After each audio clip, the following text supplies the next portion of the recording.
유쾌한 남자들의 시시콜콜 토크쇼 김프로쇼 지금 시작하겠습니다. 저는 김프로입니다.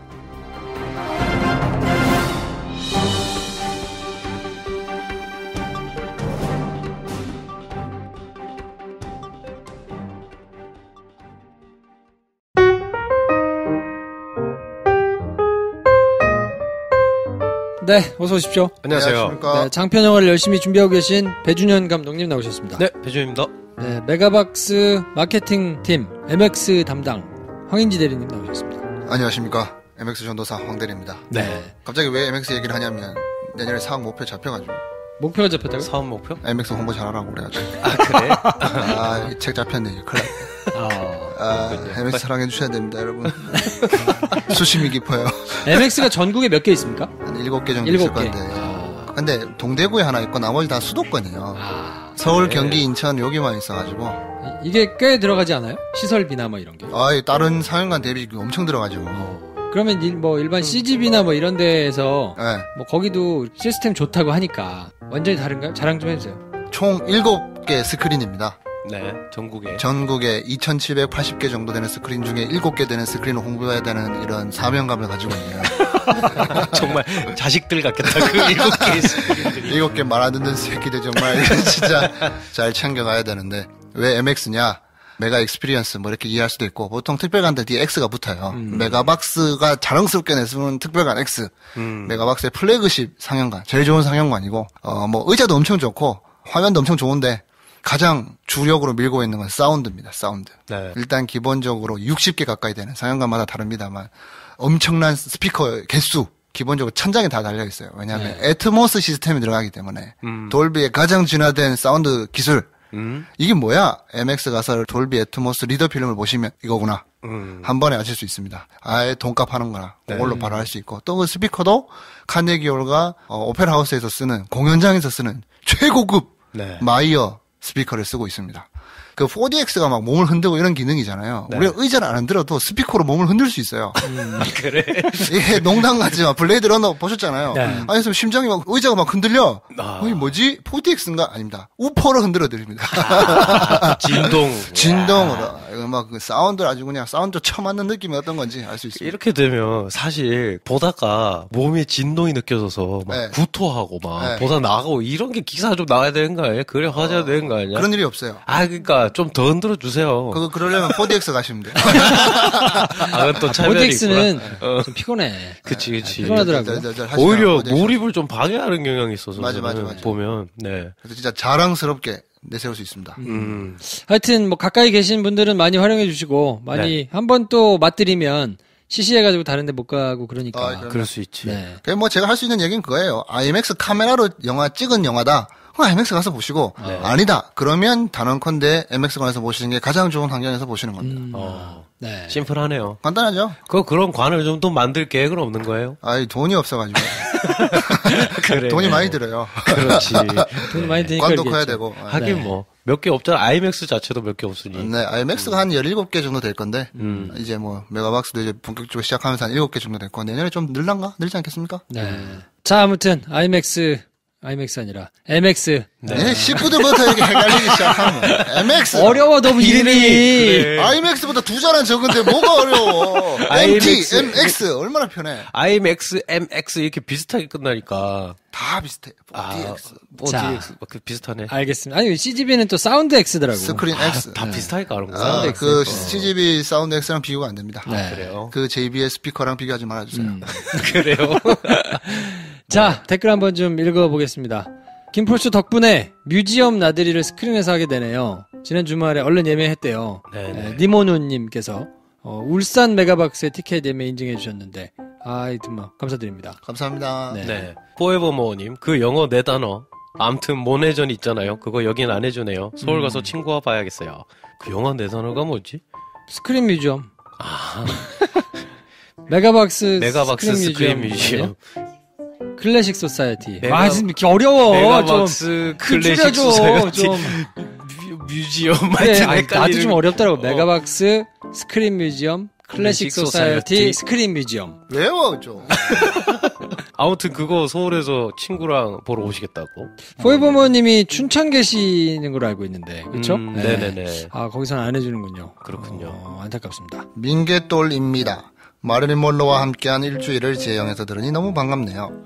영화가 시작되고 미셸 윌리엄스가 첫 등장할 때는 마릴린 먼로 같지도 않고 심지어 예뻐 보이지도 않아서 매우 실망했었죠. 근데 어느 순간 제가 미셸 윌리엄스를 마릴린 먼로로 인식하고 있더라고요. 영화 속에서 마릴린 먼로는 너무 사랑스러웠고 제가 그녀 옆에 있었어도 홀딱 빠졌겠다고 생각했어요. 나도. 저도 마릴린 먼로 세대가 아니라서 영화를 보고 나서 그녀의 삶에 대해 찾아보기까지 했어요. 그리고 영화의 OST가 너무 좋아서 한동안 유튜브로 계속 틀어놨었어요. 음악도 좋죠. 네네.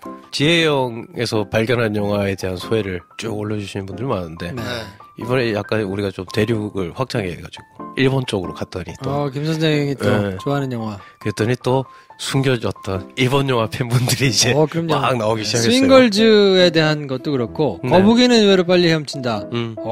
이거를 알다니 뭐 이러면서 올려주신 분들이 많았어요. 후쿠정님, 원희아 연희님, 번유류님, 뭐 하여튼 오랜만에 막 세일러마스님, 폴란더스의 고양이님 전부 다. 저희가 녹음하다가 김 선생이랑 이제 일본어는 잘 몰라서 얘기하다가 뜻 아는 분은 알려주세요 그랬는데 아즈키가 팥을 지칭하는 일본어라고. 그래서 거북 헤엄에서 나오는 아즈키 판다 짱은 팥의 붉은색을 한 팬더 캐릭터래요. 그래서 아즈키 팬더. 네. 감사합니다. 끝에 적어주신 게 눈에 박히네요. 관객수 적다고 까지 마세요. 안 깠어요. 그렇지. 네. 관객이 적었다. 저는 관객수 적은 것만 갖고 오기 때문에. 그렇죠. 네. 깐 게 아닙니다. 까는 거면 가져오겠냐고. 안타까워서 가져온 건데. 네. 아무튼 그렇습니다. 이번 주에는 저희가 특별히 지혜영을 MMT 메가박스 뮤직 티어터. 네. MMT에서 나오는 영화들 중에서 이렇게 좀 저희가 괜찮게 생각하는 것들을 해드리고 있으니까. 하여튼 많이 봐주시면 좋겠습니다. 선물폭탄 코너. 네. 우리들의 친구, 술친구 한 박스. 스크린 뮤지엄 티켓 벌써 예매를 해서 인증해주신 니모노님 드리겠습니다. 축하드립니다. 감사합니다. 네. 카페 철스 더치커피는 부산국제영화제 영화를 추천해주신 신콩콩님. 축하드립니다. 네, 축하드립니다. 야, 국제영화제가 좀 분위기가 썰렁하다고. 뭐 다른데 뭐 커뮤니티나 이런데 가도 이제 굉장히 썰렁하다고 막 달려있던데. 우리도 이제 예전부터 부산행 가시나요? 저는 이번에 갈 예정입니다. 이렇게 올려주시는 이제 분들이 많이 계셨는데 그 중에 간우님 회차별 오늘 뭐 봤다. 뭐 이런 거 계속 올려주셨는데 역시 이제 분위기가 예전만큼 그렇지 않더라. 다시 좀 살아났으면 좋겠다는 생각이 좀 있고요. 자, 김프로쇼 도와주시는 분들입니다. 경주 청담 펜션 저희가 곧 갑니다. 언제 갈지는 모르겠어요. 저희가 삘이 올 때 갑니다. 마이보험 체크 전문가들이 양심적으로 체크해가지고 보완해주는 보험 체크 서비스 가입도 할 수 있으니까 많이 활용해주시고 아이스크림 크림 아토피로 고생하는 아이를 위해서 아빠가 직접 만든 세연 수연 아버님이 직접 만드신 보습크림입니다. 많이 사용해주시고 저희는 광고 듣고 범죄도시 내용 가지고 찾아뵙겠습니다. 네.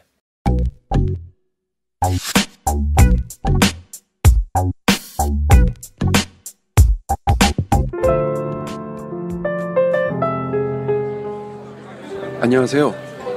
저쪽에서 제가 쭉 봤는데요. 혼자 오셨어요? 아니에요. 작업은요. 작업 거는 거 아니에요. 이거 한번 들어보시라고요. 이 김프로쇼라고 혼술할 때 들으면 아주 좋아요. 이게 친구들하고 오빠들이 막 옆에서 같이 있는 것 같다니까요. 저기요. 진짜라니까요. 혼술에는 김프로쇼 같이 들으실래요?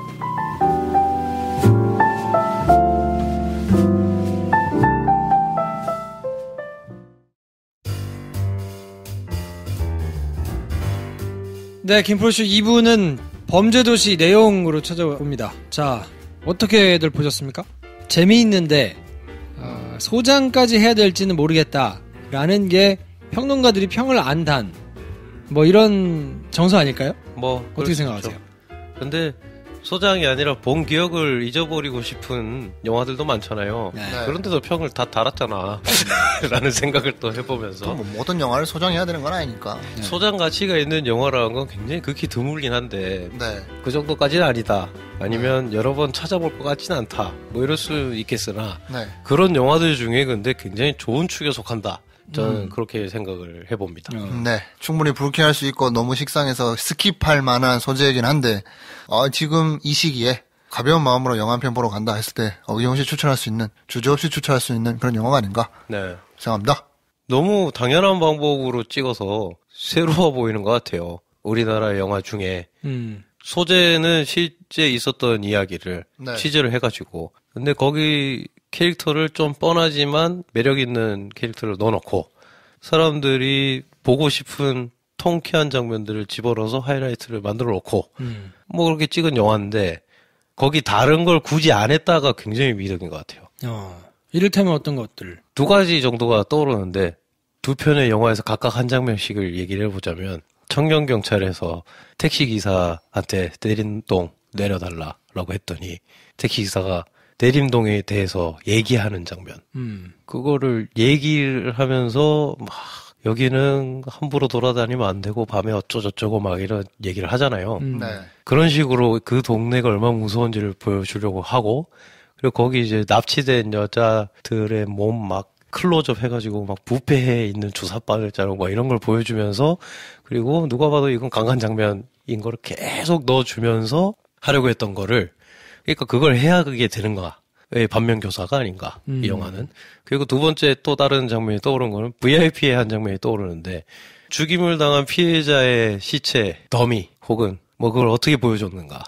거기 그래서 크레딧이 생각이 나는데, 여자 시체 역할로 직접 출연한 진짜 배우, 여배우들의 명단이 쫙 뜨잖아요. 네. 그렇게 해서 우리가 느꼈던 불쾌함이 과연 그 악당에 대한 불쾌함이었는지, 그걸 보게 만든 사람에 대한 불쾌함이었는지 우리가 한번 헷갈린다 이런 얘기를 한 적이 있는데, 이 영화에는 저는 인상 깊은 장면이, 우리가 그래도 좋아하는 조연 배우 독사 역을 맡으신 분의 더미가 한번 나와요.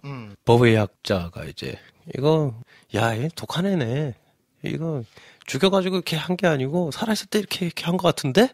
라고 하는 장면이 있어요.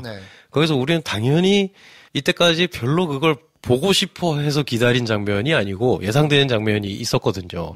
의뢰이 그렇게 했기 때문에 뭐였냐면, 그 배우를 본딴 얼굴 더미, 목 잘린 얼굴 더미를 우린 보게 될 것이다 라는 생각을 했는데 없어요. 그냥 누워있는 풀샷으로 끝났어. 보검실에서 저쪽 좀 멀리, 저쪽 멀리서 그것도 저 정수리 쪽 보이게 그러고 끝냈어요. 이렇게 얘기를 할 수도 있지, 그 얼굴 더미 하나가 얼만데 안 한 거다. 저는 안 하는 게 없어 보일까봐 해서 잔인한 걸 보여주는 게 더 안 좋은 방법인 것 같거든요. 그걸 돈 써서 해서 우리한테 줄 수 있는 효과가 뭐냐? 뭐 이거 한 번인데, 이 영화를 안 했는데 충분히 윤계상이 맡은 장첸 역할에 우리가 와, 악랄한 새끼 이렇게 생각을 할 수 있게 감정이입을 다 시켜주거든요. 그러니까 오히려 그러니까 하지 않은 것이 굉장히 많은 영화인데, 그게 그냥 안 한 게 아니고 감독이 정확하게 계산해서 자기가 하고 싶은 거 하고, 할 필요 없다고 생각한 건 그냥 과감하게 남들이 다 하던 걸 안 했는데, 그랬더니 굉장히 뻔한 영화인데도 사실 굉장히 새롭게 다갔다. 이런 영화가 있었나 하는 생각이 들었어요. 아쉬운 점이 있다면, 관객평들이 이렇게 주인공 걱정 안 되는 영화는 처음이다. 뭐 이런 평에 대한 건데, 그래서 좀 생뚱맞은 장면이, 막내가 힘들어 하잖아요. 제가 다치거나 좀 그렇게 되겠구나 걱정을 했었는데, 다행히 화상 입는 정도로 끝나더라고요. 그래서 저는 좀 다행이라고 생각하기도 했고, 근데 화상의 정도가 너무 약해. 기름을 부은 거 치고는 너무 기름을 들이부었는데 뺨만 살짝. 그래서 전 그것도 차라리 그냥 좋았어요. 나도 좋더라. 걔가 머리가 화상 다 되고 막 약혼녀가 울고 하는 걸 우리가 봐서 윤계상이 더 미워지는 게 무슨 소용이 있어요. 거기서 충분히 고민을 보여줬잖아. 너무 무섭다 할 때 우리는 느껴지잖아요. 뺨에 반창고 하나 붙이고 얘기해도 우리는 충분히 그게 느껴진단 말이에요. 그러니까 그것도 굉장히 좋은 장면이긴 했는데, 그 다음 마동석 배우가 말한 대사가 별로였어요. 별로였다는 얘기는 내가 조금 인이 안 되더라고. 마동석 배우가 이러거든. 우리도 다 그래, 뭐까요? 우리도 다 그래. 나도 칼 몇 번 찔리면서 해보니까 누가 과도만 들어서 겁이 난다 하는데 하나도 겁이 안 나는 표정이고, 네가 그걸 겁내면 안 되지 막 이런 생각이 드는 장면이어서, 뭐 거기서 그러니까 우리도 겁난다. 그러니까 조금 진짜 그런 게 있었으면 어땠을까? 근데 아무도 사실 겁 안 내. 약간 이 영화에서는. 그거 한 번만 조금 표현해줬으면 어땠을까? 저는 뭐 그때 느껴지는 건 그냥 진짜 겁난다기보다는 달래려고 그냥 나오는 대로 말하는구나.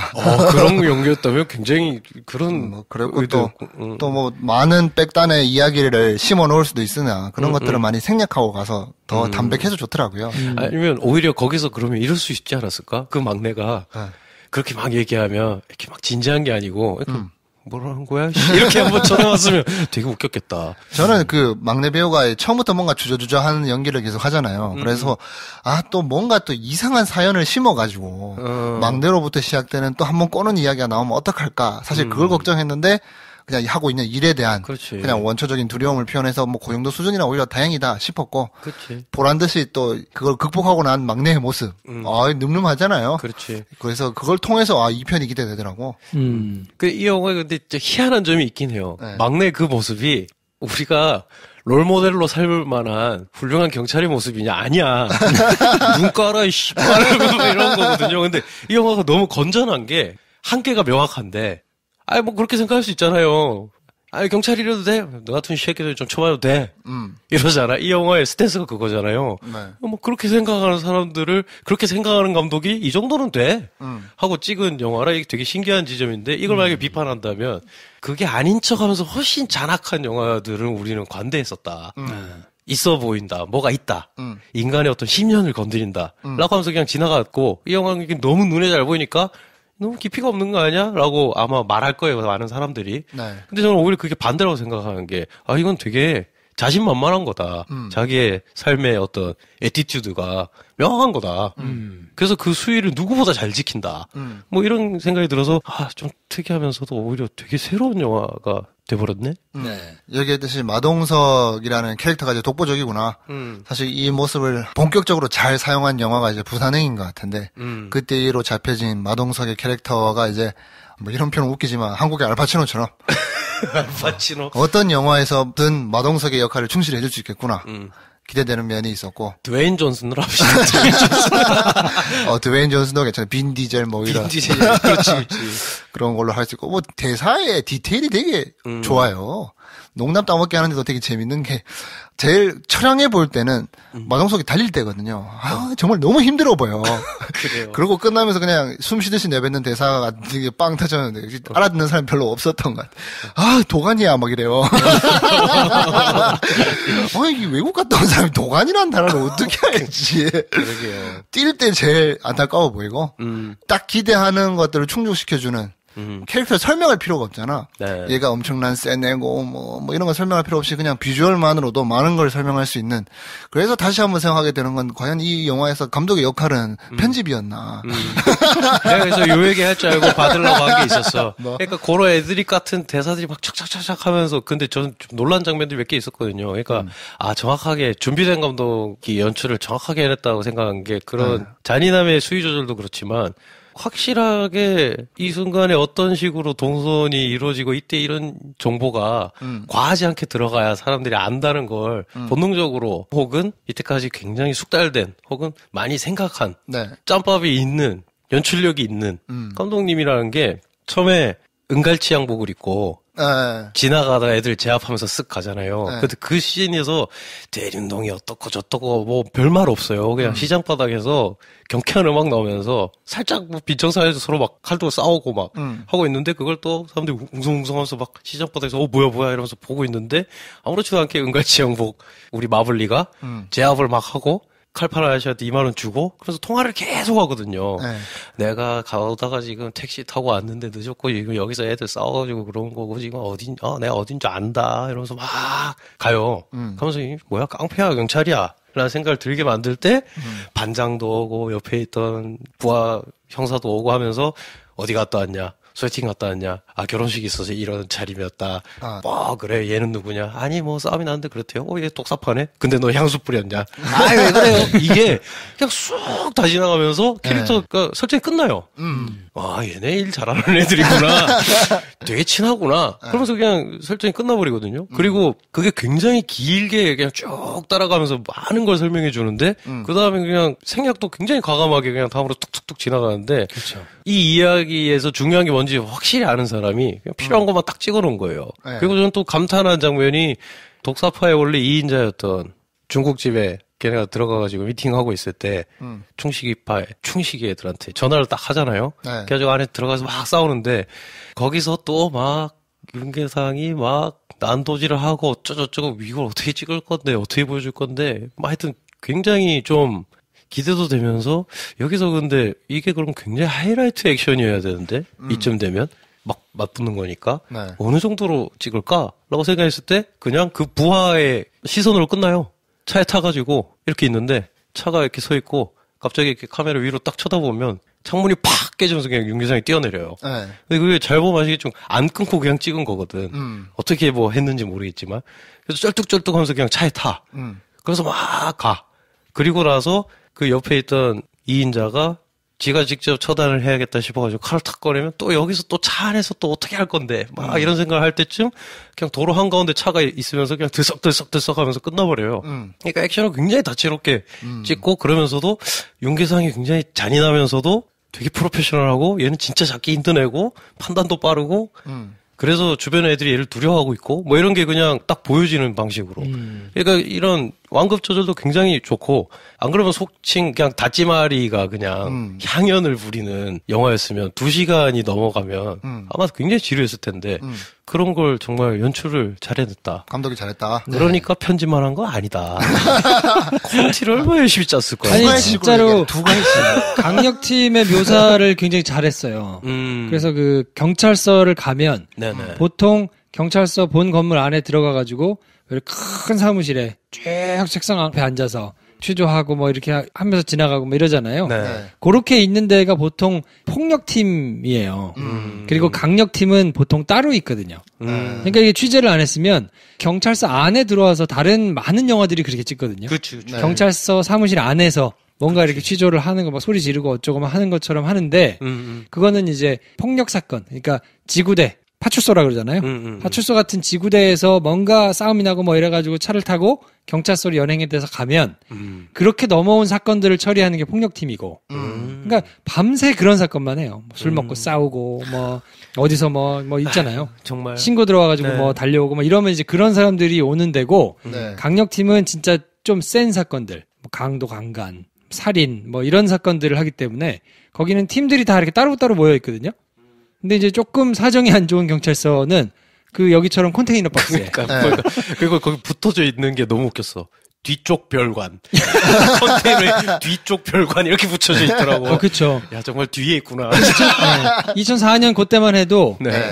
서울 시내에 있는 여러 경찰서들이 네. 뭐 그렇게 이제 컨테이너에서 있는 팀들이 꽤 있었거든요. 네. 지금은 이제 청사를 많이 지어가지고 옮겨서 좀 덜한데 네. 그때만 하더라도 그렇게 있고 안에 들어가면 실제로 그 진실의 방으로 그것 때문에 2008년인가 9년인가요? 그 양천경찰서에서 한번 때리다가 네. 그게 한번 발칵 뒤집혀가지고 전체적으로 없어진 게 있는데 그때까지만 해도 살아있었어요 그게. 그러니까 웃기려고 한 게 아니라 진짜로 그때는. 강력팀에서는 그런 식으로 운영을 했었거든요. 네. 묶어놓고 때리고 뭐 네. 이렇게 그 긴 마대자루 뒤로 이렇게 해놓고 뭐 이렇게 때리고 뭐 이런 게 실제로 있었거든요. 그 부분 공공의적이나 옛날 뭐 인정사정 볼 거 없다 이런 영화만 봐도 야 저렇게 때문에 되게 좀 심한 건데 근데 우리 주인공이니까 약간 이런 생각을 하게 하던 게 그러니까 정말 그 취재를 빡빡하게 한 거예요. 안에서 앉아 있는 자리라든지 네. 하이바 씌워놓고 때리고 뭐 그러니까. 이런 게 나는 그거 상상되더라고. 하이바를 씌워놓고 컷 친 다음에 마동석 같은 사람이 얼굴 진짜 정신없겠다. 아니 다리가 후들후들할 거 아니야. 진실의 망. 야, 저 하이바 위를 때리면 야 진짜 정신 나가겠구나. 뭐 쓸데없는 디테일인데 까만 하이바 그렇게 씌워가지고 찍었잖아요. 진짜 하이바를 오늘 진행하고 했던 네. 그 중앙일보 위하자 장터에 중고 물품으로 내놨더라고. 그 하이바를. 까만 하이바를. 야, 그렇구나. 진짜 그 사가시는 분들 무슨 생각으로 사갈까? 나 약간 갖고 싶은데. 그리고 그 하이러키를 팀 안의 하이러키를 굉장히 잘 취재를 꼼꼼하게 해서 무심코 지나가듯이 야, 이 새끼 보고서를 잘 쓴다고 맡겨놨더니 뭐 내가 스크린 골프장 간 거를 왜 써가지고 막 하는데 역할이 그렇게 나눠져 있거든요. 그러니까 뭐 서장이나 윗사람한테 보고하는 그 팀의 이제 그런 행정 잡무를 맨 막내 단이나. 그래서 데스크 뭐 이러더라고. 그래, 그래서 데스크라고 보통 우리가 데스크라는 얘기를 듣는 거는 기자들 있고 그 위가 데스크 뭐 이런 얘기를 많이 들으니까 데스크 하길래 데스크가 뭐지? 아, 저 이거 하는 애를 그렇게 부르나 보다. 아, 그게 그러니까 그 팀에서 2인자를 부를 때 데스크라고 불러요. 그러니까 마동석 보고 데스크라고 하더라고요. 그렇죠. 그러니까 맨 팀장이 있고 팀장은 사실상 이제 그 서장 내지는 윗선에다가 보고하고 이제 계속 왔다 갔다 하면서 뭔가 간부들하고 그걸 하는 거를 하는 역할을 하는데 데스크라 그래가지고 실제로 그 이제 폭력팀 같은 경우는 데스크에 앉아 있어요. 네, 그 데스크를 지키고 앉아가지고 지시하고 또 위에 밑에서 이렇게 거르는 역할을 하거든요. 그러니까 자기 팀장한테 쭉 취합해가지고 전달해주고 그 팀장이 받아가지고 내려오면 그거를 또 팀원들한테 이렇게 쭉 뿌리는 역할도 하고 중간에 가교 역할을 하는 게 데스크인데 그러니까 그런 것들을 실제로 제가 보기에는 합숙도 하고 뭐 하면서 돌아가는 거를 굉장히 잘 본 것 같아요.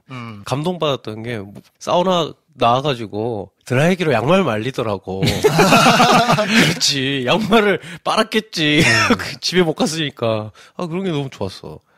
그러니까 하여튼 그 시나리오 자체를 감독이 썼는데 굉장히 탄탄하게 나올 만큼 취재를 빡세게 열심히 해가지고 그걸 바탕으로 해서 쓰니까 아, 좋은 이야기 위에 기교들이 붙으니까 아, 굉장히 좀 수작이 나온 거 아닌가 싶은 생각이 좀 들더라고요. 그리고 주인공을 너무 완전무결하거나 혹은 막 어떤 윤리적인 아이러니를 어떻게든 세게 집어넣으려고 하지 않았다는 건 적당히 보기 편하게 하면 괜찮은 이야기가 나오는데 우리 보통 말했잖아요. 막 얘가 좀 문제가 너무 심하다던가 아니면 얘는 완전 무결하다던가 그래서 사람 같지 않다던가 마동석 보면 막 그 러시아에서 온 것으로 여겨지는 여자애가 오빠 씨발 뭐 그러고 있잖아. 그러니까 훌륭한 사람이 아닌 거야. 네. 그러니까 사람처럼 보이더라고요. 네. 그러면서 이건 아니네 옷이 다르네. 그러니까 또 걸리지나 말든가. 그러니까 그런 사람이 오히려 나오니까 아, 이 영화의 지향점과 당당함을 내가 알겠다. 네. 그러고 나니까 굉장히 기분 좋게 볼 수 있었어요. 그 설정 보면 반장이랑 다 같이 모였을 때는 존댓말 쓰고 둘이 있을 땐 반말하잖아요. 네. 동기인 것 같던데. 동기인데 이게 반장이 먼저 올라간 거예요? 그렇죠. 그럼 근데 보통 그래가지고 동기가 먼저 이렇게 승진했는데 같은 팀에 있고 이런 게 좀 흔한가? 그러니까 경찰은 네. 그 검찰하고 달라가지고 검사들은 들어올 수 있는 창구가 하나잖아요. 사법고시를 보고 이렇게 들어오는데 경찰은 여러 군데로 들어와요. 그러니까 출신들이 뭐 경찰대 출신도 있고, 뭐 다른 순경 출신도 있고, 뭐 다른 출신도 있고 이러다 보니까 그게 직급에 따라 가지고 올라가는 속도가 조금 차이가 나서 꼭 동기가 아니더라도 나이가 같거나 뭐 이럴 수 있죠. 그럴 수 있지. 되게 예리하게 얘기한 게 찾아보니까 실제 모델에 했던 마동석 역할을 했던 그 형사분 같은 경우에는 유도 선수로 특채로 들어왔대요. 그래서 이 사건 끝내고 특진 이렇게 됐다는데, 예리한데? 그건 이제 88 올림픽, 그런 이제 용인대에서 많이 와요. 아, 그렇겠네. 그게 이제 올림픽 특채가 꽤 많거든요. 그러니까 강철중도 사실은 그치, 올림픽 특채라고 설정은 돼 있는데 그치. 그렇게 공감이 잘 안 되잖아요. 근데 정말로 저만한 떡체에 있는 형님들이 있어요. 그럼 보면 다 어디 용인대 뭐 이런 데서 이제 유도하시던 분들 뭐 이런 분들이 들어와가지고 잘 잡으면 승진 빨빨 되거든요. 그치. 올라가가지고 개장하고 뭐 이런 사람들이 있거든요. 네. 뭐 나름대로 뭐 하여튼 그런 하이라키를 굉장히 디테일을 잘 뽑아내서 그렸더라고요. 맞아요. 근데 오히려 그렇기 때문에 저는 영화를 보는 내내 조금 아쉬웠던 게 윤계상과 조재윤이었어요. 그 둘은 이 몰입이 전 잘 안 되더라고요. 오히려 그쪽 캐릭터들이 처음부터 끝날 때까지 저는 윤계상이 연기를 굉장히 잘하는 배우임에도 불구하고 비스티 보이즈나 6년째 연애 중 같은 그런 뭔가 약간 생각 많고 약간 찌질한 듯 하면서 뭐 이렇게 강남 오빠 스타일 이런 거에는 굉장히 좀 특화가 돼 있고 잘 묻어나는데 이게 조선족 출신의 살인병기라고 하니까 이거 뭐 어디를 보나 카리스마도 잘 모르겠고 그치. 오히려 이제 오른팔입니까? 그 이제 위국명으로 나왔었던 그 친구는 그냥 봐도 좀 무섭겠다 잔인하다 저건 장난 아니다라고 생각이 드는데 그걸 위로 부리는 형님격인데 저건 좀 그렇고 조재윤은 또 한국에서 잘 나가는 조폭 보스인데 그렇게 보기에는 너무 코믹 캐릭터라. 그렇죠. 그 옛날에 드라마에서 이제 많이 나오던 그런 이제 코믹 조폭 캐릭터로 자꾸 보이니까 그 둘의 캐릭터가 너무 아쉽더라고요. 맞아요. 거기도 차라리 리얼리티를 조금 더 살려가지고 했으면 좋지 않았을까? 뭐 이런 생각이 좀 들면서. 근데 한 명한테 몰아주려고 한 것 같다는 생각이 들긴 했어요. 걔네만 좀 살벌하고 나머지는 근데 좀 가볍게 그렸어. 네. 일부러 그런 것 같기도 하고. 근데 저는 그 한국 조직 폭력배 그게 좀 아쉽긴 하던데 그래서 저는 나중에 뭔가 한 칸 나올 줄 알았어요.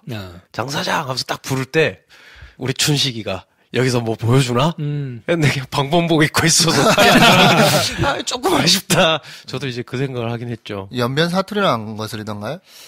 뭐 제가 그 연변 사람들하고 이렇게 가깝게 지내지 않기 때문에 그건 조금씩 거슬리기는 하는데 뭐 그래도 열심히 했구나. 라는 생각은 들면서 조금씩 거슬리긴 하죠. 네. 근데 그 데이터베이스가 충분하게 있지 않으니까 그거는 조금 덜한 면은 있더라고요. 그냥 가끔 갑자기 서울말 하는데 라는 느낌이 들 때가 몇 번 있긴 했는데. 그렇지.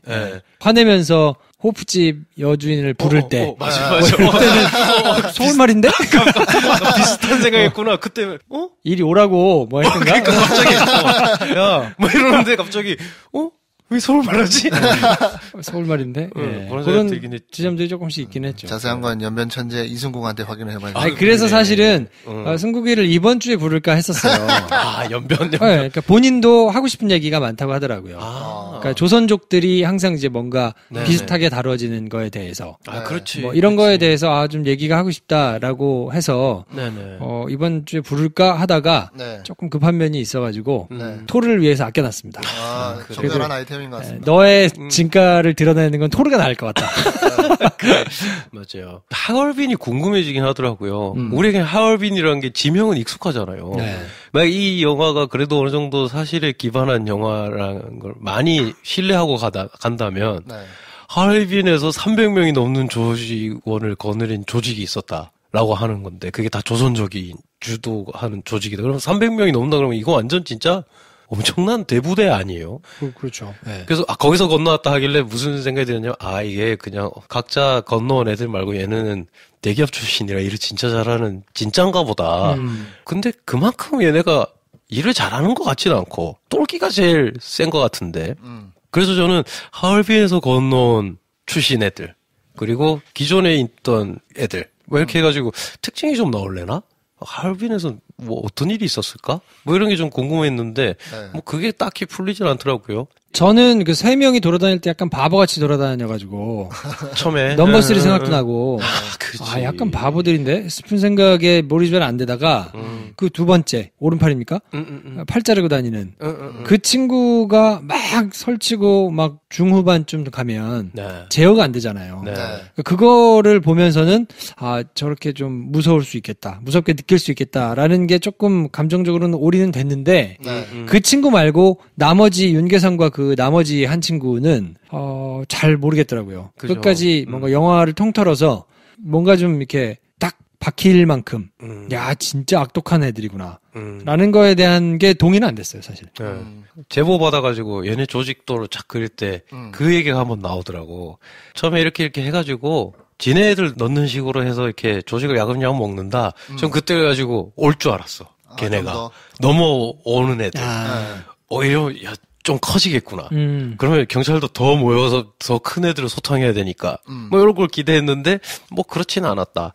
뭐 그런 걸 아쉬운 걸 책 잡자면 그 중요한 돈을 그래서 가방에다가 시건 장치도 하나 없는 자크 있는 보스턴 백에 넣어가지고 그걸 아무데나 던져놓고 약간 이런 것도 조금 겁나서 아무도 안 건드린다는 설정인가? 뭐 그런 게 좀 아쉽긴 했죠. 저는 오히려 뭐 이렇게 더 이야기할 수 있는 부분들을 잔인한 장면을 드러낸 것처럼 과감하게 생략하고 가서 오히려 이야기가 더 날카롭게 가다듬어지지 않았나. 날카롭게 마동석으로 결론 나지 않았나. 어쩔 수 없이 여기서 내가 유치하다 혹은 그런 게 들킬 수도 있는데 안 죽어서 좋았어요. 꼬맹이가 맞는 거 아니면 거기 식당 아저씨가 당하는 거 이런 게 안 보여주잖아. 충분히 근데 그걸로 우리 느낌이 오잖아요. 그러면서 신기하게 다른 영화들이 자꾸 생각났는데 근데 그때는 그 효과를 저는 진가를 이 컷의 힘을 내가 진가를 지금 보고 있구나 실시간으로 느낀 영화가 한 편 있었는데 나홍진의 추격자에서 슈퍼마켓에 숨어있던 여주인공이 발견되는 상황과 거기서 망치 튀는 피 이때 저는 극장의 분위기를 생생히 기억하거든요. 그때 아줌마가 말할 때부터 사람들이 짜증과 두려움을 참지를 못하고 스크린에 대고 소리를 질렀단 말이야. 말하지 마, 이 새끼야, 어쩌고. 이러다가 마지막에 딱 걸려가지고 망치 컷이 나올 때는 사람들이 전 진짜 그냥 참지 못하고 터져나오는 숨소리랑 막 반응들을 실시간으로 들었는데 이건 정확히 그 반대잖아. 고민하게 되더라고요. 그러니까 뭐가 맞지?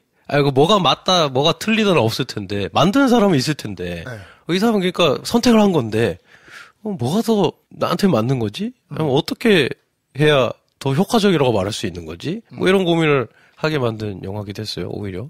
그 식당 피해자를 보여주는 방식에서. 그게 그러니까 그냥, 너무 유치하다. 불편하지 않게 그냥 넘겨버렸다라고 말할 기법인가? 아니면 선택에 의한 고도의 연출인가를 한번 판단을 다시 해볼 필요가 있지 않나? 본인이 영화를 지향하는 것이 아무래도 유쾌하고 네. 경쾌하고 한 것들을 조금 더 우선순위에 두는 거 아닌가 싶은 생각이 좀 들더라고요. 네. 그러다 보니까 굉장히 취재를 빡빡하게 잘했음에도 불구하고 좀 경쾌하게 덜어내려다 보니까 전체적으로 톤 자체가 굉장히 유쾌하고 밝게 나왔는데 그래서 오히려 나홍진의 추격자나 황해를 보면서는 뭔가 다시 보기는 쉽지 않은데 그래도 뭔가 이렇게 가치 있다고 소장하고 싶다고 막 이러는 사람들이 많은데 그거에 반해서 범죄도시는 충분히 훌륭함에도 불구하고 이거를 뭔가 소장하고 싶고 뭐 이러고 싶을까? 그러니까 여러 번 돌려볼 거는 같거든요. 네네. TV에서 다시 하면 다시 보고 뭐 이렇게 여러 번 보면서 좋아할 것 같긴 한데 이걸 그렇다고 소장하고 뭔가 가치 있다고 막 사람들이 이렇게 칭송하고 할 것인가? 근데 그게 어느 게 맞는 건가라는 고민이 조금 생기긴 하더라고요. 거기서 그러면 저는 김프로님이 아쉬워했던 거랑 비슷한 아쉬움이 있었다고 말하면 얘기가 되겠다. 왜냐하면 진선규 배우가 역할을 한 그 빡빡머리 2인자 위성락이 캐릭터 굉장히 좋았는데 그 양반이 후반에 막 활약할 때 아쉬움이 막 생겼거든요. 네. 오히려 잡혀있을 때 막 취조받고 할 때는 괜찮았었는데 뭐냐면 그러니까 이런 거였어요. 마동석은 액션 히어로인데 거기 비등한 액션 히어로가 없어. 악당 중에. 이수파 두목, 독사파 두목, 뭐 하는데, 다, 분위기는 다 되고, 연기도 다 잘 되는데, 이러는데, 왜 두목이야? 그게 다 모질이죠. 그러면, 하다못해, 윤계상은 도끼를 잘 쓰는구나. 이수파 두목은 뭐 들고 다니지? 뭐, 그래서 저는 그런 장면 되게 좋았어요. 오락실에서 이수파 두목이 딱, 바로 앞에 앉아있잖아요. 바깥에서 정리하고 딱 들어오니까, 이수파 두목이 딱 일어나면서 칼을 딱 꺼내려고 하니까 윤계상이 너 그거 꺼내면 죽는다고. 그러니까 딱 집어넣어. 멋있어. 그게 서부 영화에 무슨 총잡이들이 총 차고 다니는 것처럼 이렇게 있잖아. 난 그런 게 한 칼 나올 줄 알았어. 회감년에서. 근데 그냥 닫지말이더라고. 막 넘어지고 자빠지고 하면서 싸우더라고. 결국 그래서 그냥 독한 애가 덜 독한 애 죽인 것 같은 느낌? 막 그러다 보니까 다시 찾아보기에 애매한 이유는 뭐냐면 디테일은 살아있는데 장르적으로 액션인데 마동석이 싸울 때 난 마동석의 팔 말고는 뭘 봐야 되지? 뭐 이런 느낌이지 않을까. 그러니까 접근하는 어떤 수위나 하고 싶은 얘기나 약간의 촌스러움 하지만 통쾌함 이런 거 그냥 떠올려 보면 저 이런 영화 중에 그냥 계속 찾아본 영화가 있거든요. 성룡 영화들. 뭐 비슷하잖아. 유쾌한데 근데 사실 굉장히 강력범죄잖아. 폴리스 스토리 이런 거 보면 인질극에 막 살해하고 막 총격도 나오고 근데 다시 보는 이유가 뭐냐면 우와 스턴트. 아니, 이야, 기가 막힌 액션. 와, 악당 발차기 잘한다. 뭐, 사실 이런 건데, 오히려, 그니까, 액션 장르로서의 좀 정수가 없지 않았나. 뭐, S형 영화를 지향했다기보다는, 사실 이 지점이 중요한 것 같은데, 마지막에 이제, 화장실로 갈 때, 윤계상이 씻으러 들어가는 그 순간부터, 동석이 형이랑, 이 방에서 이제 한번, 부당탕 한번, 구판을 벌리겠구나 이런 생각이 들면서 한편으로 드는 생각은 둘이 우당우당 해가지고 약간 대등한 그런 액션을 기대하는 게 아니라 기대하는 건 동석이 왕이 와서 얘를 잘 마무리해 주겠구나.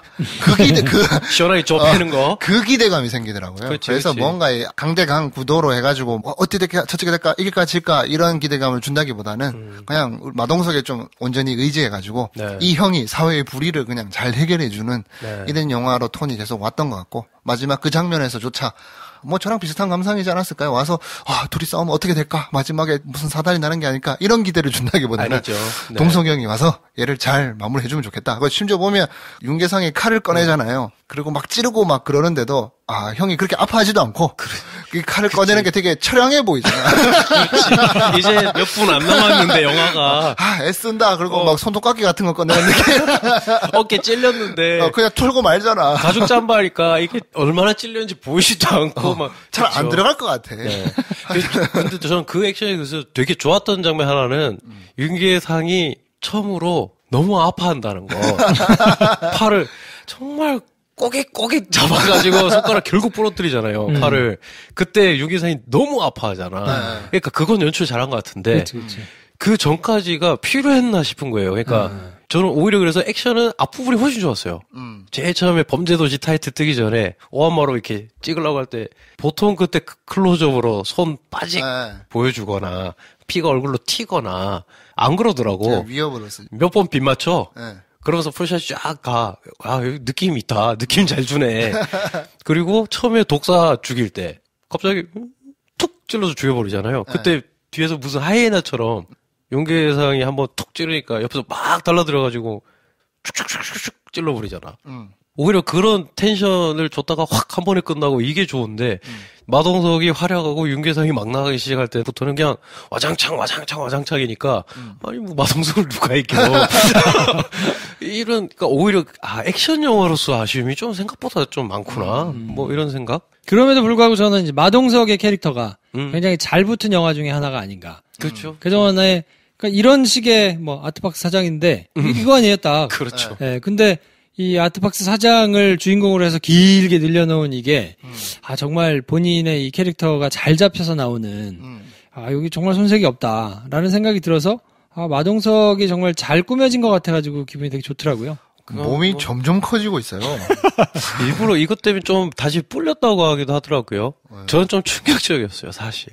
원래 한창 운동할 때 120, 140 이렇게 나왔었대요. 네. 한국 들어와서 근데 그렇게 하면 좀 몸이 유연해야 여러 가지 역할도 받고 해서 좀 뺐대. 100kg 대, 110 뭐 이렇게. 그러다가 근데 막상 이제 딱 출연을 하거나 활동을 하면 더 뺐대요. 원래 그래서 연기할 때 더 빼서 하면 한 90kg대에서 활약을 하기도 하고. 근데 이번엔 좀 더 찌워야 돼가지고 좀 찌웠는데 너무 빼면 몸이 이제 허해져서 다치고 해서 이번엔 캐릭터도 있고 하니까 한 110kg, 100에서 110kg 정도로 했다. 그래서 몸이 굉장히 많이 쁜 것처럼 보이더라고요. 전작들에 비해서. 근데 전작에서 몸무게들이 나랑 별로 차이가 안 난다. 사실 그걸 보고 너무 무서운 거야. 나는 어디로 갔나? 그 킬로그램들이. 지방으로 갔지, 지방. 그래서 지금, 이 양반은 지금 팔 뒤에 어디 끓였는지 안 보이는, 그건 비슷하다는 거 아니야, 나랑 지금 키로수가. 뭐 마동석 90kg대였을 때. 팔들로 가 있던 모든 살들이 배로만 온전히 집중해. 이게 지금 그러니까. 자괴감이 들게 하는. 네. 근데 그런 체형인 것 같아요. 운동도 많이 했지만 그냥 그 연필만 들어도 이 2두 3두가 생기는 사람들이 있더라고요. 그래요? 진짜 이삿짐 나르고 나니까 이게 어깨가 안 붙는다고. 부럽다. 뭐 그런 체형이 있더라고요. 저는 몇 명 봤어요. 진짜 조선시대 태어났으면 진짜 그래. 지방 관리 정도는 안 했겠나. 그렇지. 연필발 들어도 이도 그래. 그런 사람이 있어. 난 산책하면서 미세먼지만 먹어도 배가 나와요. 자, 헛소리가 나오는 거 보니까 끝날 때가 된 것 같습니다. 마무리합시다. 자, 아무튼 범죄도시. 그래서 생각보다 많은 사람들이 보고 있고 그래서 오랜 기간 이제 걸리고 있는데 유쾌한 영화하고 경쾌한 영화니까 혹시 뭐 있겠어. 또 조선족 나와가지고 경찰력이 한다는데 뭐 이렇게 생각하셨던 분들은 보세요. 네, 재밌습니다. 이렇게 해야 되는 이야기였다. 오히려 조선족 나오고 경찰 나오고 하는 이야기가. 그러니까 원래 사건은 진짜 흉악범죄였다고 하더라고요. 눈 뜨고 보기 힘든 어떤 아수라장이 펼쳐지고 했었다고 하는데 우리가 그걸 보는 게 이유는 아니니까. 그렇다면 그걸 어떻게 다뤄야 되는가 했을 때 지향점이 명확한 영화는 이렇게 깔끔하게 나올 수 있다. 네. 아무튼 저희는 다음 주에는 천재 이순국하고 같이요. 토르 라그나로크로 찾아뵙고요. 오늘은 이 정도에서 정리하도록 하겠습니다. 다음 시간에 뵙겠습니다. 감사합니다. 안녕히 계십시오.